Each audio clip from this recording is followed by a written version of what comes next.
Uma matéria que eu gosto muito de trazer aqui para o nosso programa é sobre saúde, principalmente saúde da mulher. Nós, mulheres, temos que estar sempre antenadas para ver se a gente está em dia com os nossos exames, enfim, cuidar um pouquinho mais da nossa saúde. Eu converso com ela, que é nutricionista Andressa Wagner.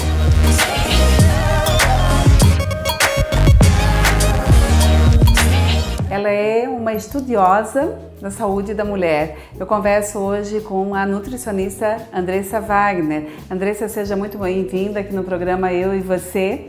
Nós vamos falar sobre um assunto muito interessante, que é a saúde da mulher, né? Todas as mulheres hoje estão preocupadas com a sua saúde, com a sua alimentação. O que faz com que elas busquem uma forma diferente de se alimentar, de cuidados? Quais seriam os motivos?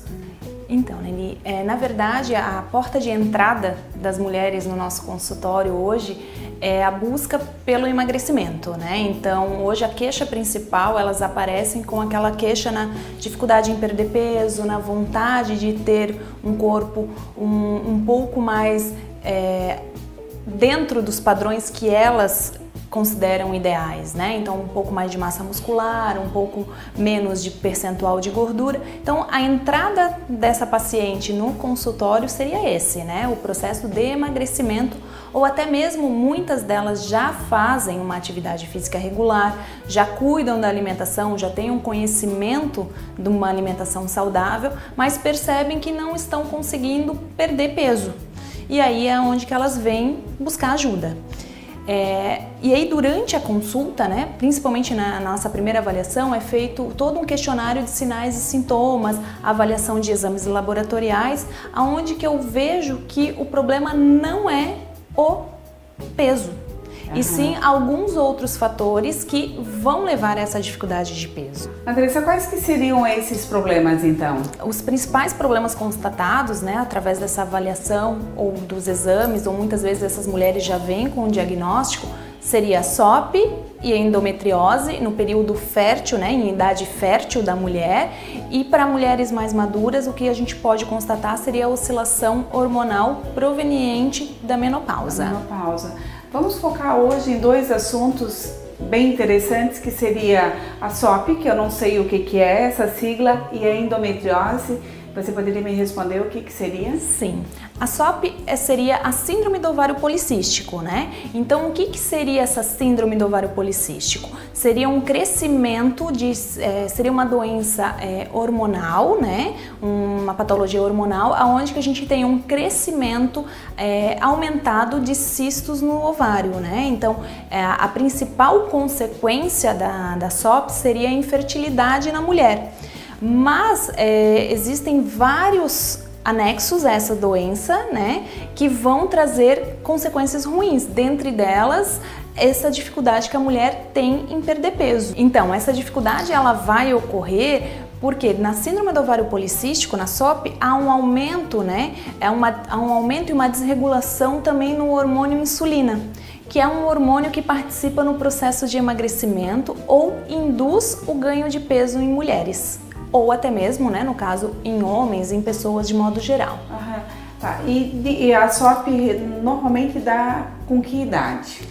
Então, a partir da primeira menstruação da mulher, ela já pode estar desenvolvendo essa SOP, né? Então, mulheres em idade fértil podem serem diagnosticadas ou desenvolver essa SOP. Então, não tem uma idade característica. O que a gente percebe é que em idade aproximadamente entre 22 e 30 anos, que também é o período onde que a mulher busca se cuidar um pouco mais ou se preparar para a gestação, que se tem o diagnóstico, né?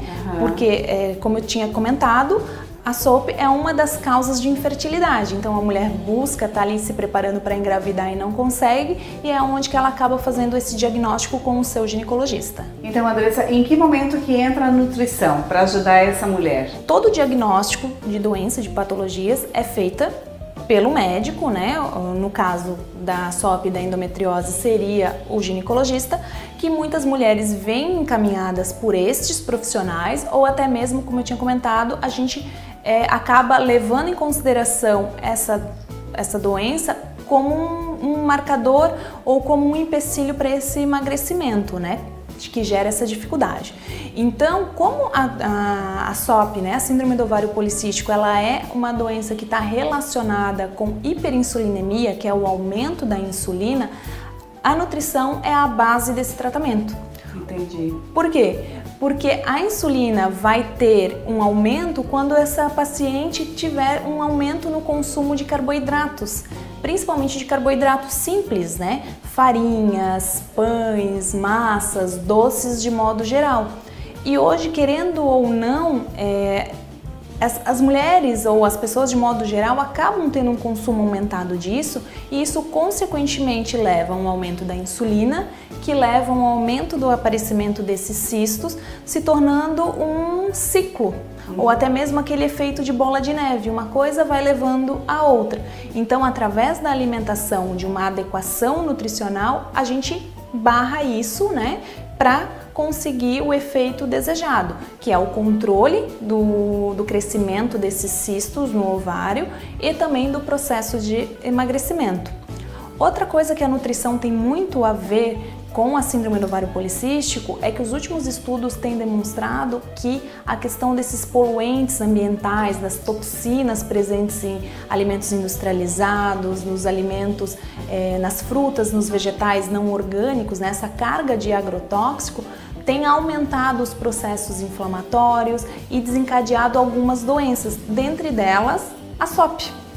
Então hoje no processo de nutrição a gente consegue fazer alguns protocolos de detox, favorecendo a eliminação dessas toxinas e consequentemente um equilíbrio desse organismo para o processo de emagrecimento, né?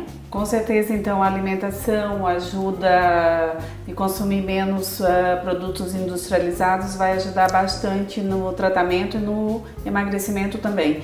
Não adianta só querer emagrecer sem saber o que tem por trás dessa gordura, desse sobrepeso, né? Os exames então vão mostrar isso. Isso, na verdade a gente tem que fazer a avaliação como um todo, né? Muitas vezes quando a gente quer emagrecer, a gente busca o quê? Atividade física e diminuir caloria.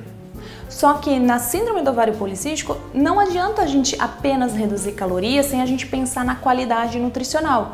Então seria um protocolo de detox bem planejado, lembrando que um detox não é simplesmente um suco verde pela manhã ou um consumo de chás.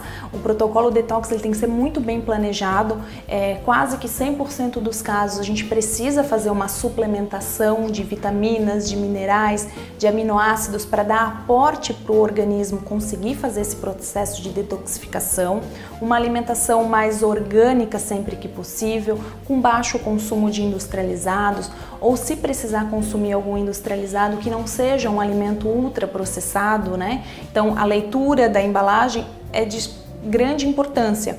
O cálculo da dieta em questão de carboidrato também. Quando a gente fala em carboidrato, não é excluir o carboidrato dessa dieta, é adequar o carboidrato dessa dieta.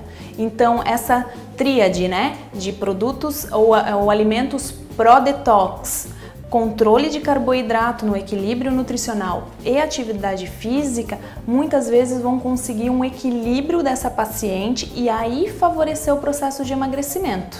Interessante, Andressa, muito interessante. Eu queria que você falasse um pouquinho agora sobre a endometriose. A gente é um assunto meio polêmico, né? Hoje a endometriose, porque as pessoas não estão esclarecidas. E a endometriose, ela é uma doença perigosa, né? Na verdade, o que seria a endometriose, né? A endometriose da visão fisiológica, né, é quando a gente tem o tecido endometrial fora do nosso útero. E a endometriose, uma das características dela é que ela é uma doença inflamatória. E novamente a nutrição é base para as doenças inflamatórias, né? Porque hoje tem uma gama de alimentos, de nutrientes, de suplementos que vão favorecer a diminuição dessa inflamação desse organismo. Então, se eu desinflamo a minha paciente através de uma alimentação, da utilização de alguns temperos, de alguns chás e de alguns suplementos, eu vou conseguir fazer com que eu tenha uma redução ou um controle maior dessa endometriose. E toda vez que eu tenho um processo inflamatório, eu vou ter um organismo que retém mais líquido e que também retém mais gordura. Então, no caso da endometriose, muitas vezes a gente nem tem a necessidade de uma dieta de baixa caloria ou de restrição alimentar. A endometriose, o fator dela é o fator anti-inflamatório, então o ajuste das gorduras na dieta, né? Então a utilização de gorduras boas que são anti-inflamatórias com alguns alimentos chaves já vai favorecer a diminuição dessa inflamação, a redução ou o controle da endometriose com consequente perda de peso. Como é que a pessoa sabe quando ela tem essa doença, a endometriose? De que forma que é feito os exames? O diagnóstico. Novamente, o diagnóstico ele deve ser feito por um ginecologista. Então, geralmente a endometriose gera um pouco de desconforto, né? No período menstrual, a mulher acaba sentindo um pouco mais de cólicas, muda um pouco o trânsito intestinal. Então, aquela mulher que a gente trabalha já no consultório com a utilização de lactobacilos, um aumento de fibras e mesmo assim sente muita dor ao evacuar, o intestino é mais preso, ou no período da menstruação acaba tendo o intestino mais solto, né? Com fezes mais amolecidas, a gente já começa a trabalhar em conjunto com o ginecologista. Entendi. Então, dentro da área da saúde, a gente nunca está sozinho. A gente sempre tem que trabalhar em conjunto, em equipe. Então, o diagnóstico é feito pelo ginecologista dessa paciente e aí, com o diagnóstico feito, a gente faz os ajustes tanto em alimentação quanto em suplementação para essa paciente. Então, essas mulheres que estão aí, que estão nos assistindo e que estão com essa dificuldade em emagrecer, qual a dica que você deixaria? Fica aí as câmeras para você. Então, a dica primordial é sempre faça com frequência, com rotina, os seus exames, né? Principalmente mulheres, a questão de exames ginecológicos, que a gente tem aí um calendário a seguir, e que assim que você tiver esses sintomas ou até mesmo uma resistência nessa perda de peso, que você já está fazendo uma alimentação mais saudável, com menos industrializado, já tem uma prática de atividade física regular e não está entendendo o porquê que a balança, né, ou que as medidas não diminuem, que venha procurar um profissional capacitado que vá poder orientar e fazer esse diagnóstico ou essa identificação desses fatores. Não é simplesmente a gente reduzir calorias ou consumir alimentos light, diets, sem ver a causa disso. Então, para você que está tendo essa resistência em perda de peso, procure um profissional, ou então, já que tem um diagnóstico, comece a ter uma alimentação mais saudável em termos de não consumir tanto industrializado, preferir os alimentos orgânicos, trocar os carboidratos refinados, né, pães, massas, por raízes. Então, assim, no horário do almoço, ao invés de você comer um prato de massa, que é um carboidrato simples, que vai aumentar a sua insulina e, consequentemente, dificultar a sua perda de peso, busque por uma raiz, uma mandioca, uma batata salsa, né? Uma batata doce. Aprender a fazer substituições. Fazer substituições. A gente não corta nada, a gente substitui. E lembrar que a alimentação é o principal fator ou a principal porta de entrada de nutrientes para o seu organismo. E que o organismo vai permitir um emagrecimento se ele estiver em equilíbrio, e ele só está em equilíbrio se ele estiver bem nutrido.